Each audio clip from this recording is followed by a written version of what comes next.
بسم اللہ الرحمن الرحیم۔ السلام علیکم۔ آج ہم سیدنا عیسیٰ علیہ السلام کی پیدائش کا واقعہ بیان کریں گے۔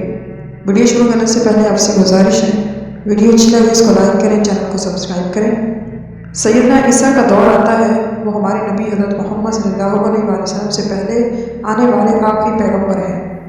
یہ وہ قصہ ہے جس سے اللہ تعالیٰ کا زبردست ارادہ، اللہ تعالیٰ کی قدرت متعلقہ اور اس کی لطیف حکمت ظاہر ہوتی ہے۔ عیسیٰ علیہ السلام کا سارا معاملہ ہی خلاف عادت معجزہ ہے۔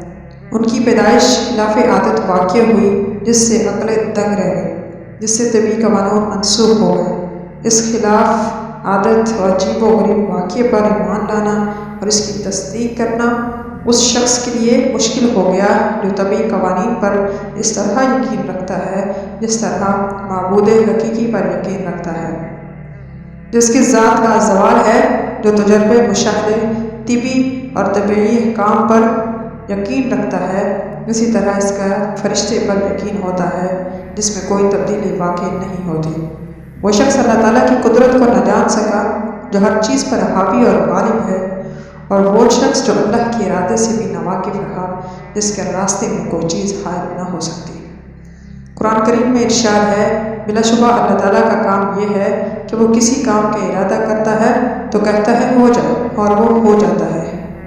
اور اس قسم کے واقعات پر اس شخص کے لیے ایمان لانا آسان ہو جاتا ہے جو قادر متعلق ارادہ کرنے والے خالق ثانی معبود حقیقی پر ایمان لایا ہو۔ وہ اللہ پیدا کرنے والا، بنانے والا، شکلیں بنانے والا ہے، اس کے نام بہترین ہیں، زمین و آسمان کی ہر چیز اس کی تسبیح بیان کرتی ہے، غالب حکمت والا۔ اور جو شخص آدم کی پانی اور مٹی بغیر ماں باپ کے پیدائش کو مان چکا ہو تو اس کے لیے صرف ماں سے پیدائش بنسبت ماں باپ کے بغیر پیدائش کا ماننا آسان ہوتا ہے۔ اسی لیے اللہ تعالیٰ فرماتے ہیں، بلا شبہ اللہ تعالیٰ نے عیسیٰ علیہ السلام کی مثال آدم کی مانند دی ہے۔ اللہ تعالیٰ نے انہیں مٹی سے پیدا فرمایا، پھر فرمایا ہو جا، وہ ہو گئے۔ سیدنا عیسیٰ علیہ السلام کا معاملہ تمام تر عجیب ہے۔ ان کی ولادت جبکہ یونان عقلی ریاضی کے علوم میں بلند مقام پر فائز تھا۔ اس دور میں طب کی حکمرانی تھی۔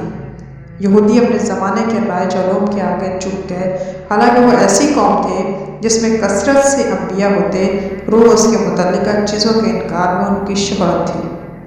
وہ اس بات کے عادی بن گئے کہ جس چیز کو دیکھیں ان کی مادی تفسیر کریں۔ ان کے ہاں کسی چیز کا وجود اور کسی حادثے کا امکان بغیر سبب اور علت کے نہ تھا۔ اور جن معجزات سے اللہ تعالیٰ نے حضرت عیسیٰ علیہ السلام کو نوازا، وہ تنگ مادی عقل کا علاج اور زمانے کی ضرورت اور وقت کی آواز تھی۔ یہود کے ظاہر پر غور کیا اور مغز کی بجائے چھلکوں سے چمٹے رہے، حقیقت کی بجائے ظاہر پر جمے رہے۔ ان یہودیوں میں انبیاء کی تحقیر اور ان کے خلاف زبان درازی کی عادت پروان چڑھی، یہاں تک کہ قتل کرنے اور سودی کاروبار کرنا، دینی تعلیمات کو فضول جاننا، سخت دلی، خشک مزاجی اور انسانی مہر محبت میں کمزوری جیسی عادات اپناتے۔ ان میں اکثر کے دل اللہ تعالیٰ کی محبت، انسان پر شفقت، مہربانی، احترام، انسانیت سے خالی ہو چکے تھے۔ خواصہ اصل اور فضل کتنا کیوں نہ ہو، وہ ہمدردی اور مساوات، نیکی اور کرم کی معافی تقریباً بھول چکے تھے۔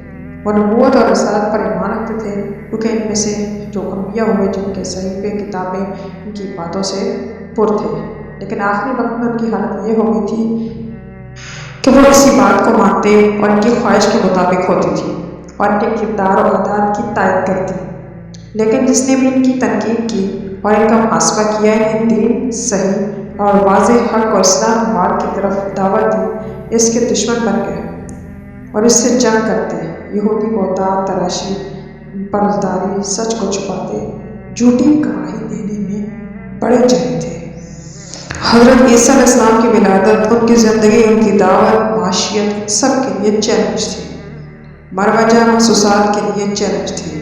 عرف عام، قابل اتباع عادات اور مروجہ قوانین، بلند تر اقتدار جن پر یہود کا ایمان تھا، وہ عادات ان میں سے ایک دوسرے سے بڑھنے کے لیے کوشاں رہتے تھے۔ ان کی خاطر وہ ایک دوسرے سے نبض آزما تھے۔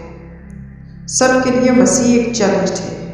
ان کی ولادت عام طریقے سے ہٹ کر ہوئی۔ انہوں نے گہوارے میں لوگوں سے بات کی، انہوں انتہی سرگوشہ نشین ماں کی گود میں پرورش پائی، ایک ایسی فضا میں زندگی گزاری جو طعن و تشنیع سے بھری تھی۔ عظمت تو نگری کے ماحول سے دور رہتی تھی۔ وہ فقراء مساکین کے ساتھ بیٹھتے، انہی کے ساتھ کھاتے، ان کے ساتھ شفقت سے پیش آتے، غریب کمزور لوگوں سے ہمدردی کرتے، محتاج مالدار، حاکم محکوم، شریف گھٹیا میں کوئی فرق نہ کرتے تھے۔ صدق اللہ العظیم۔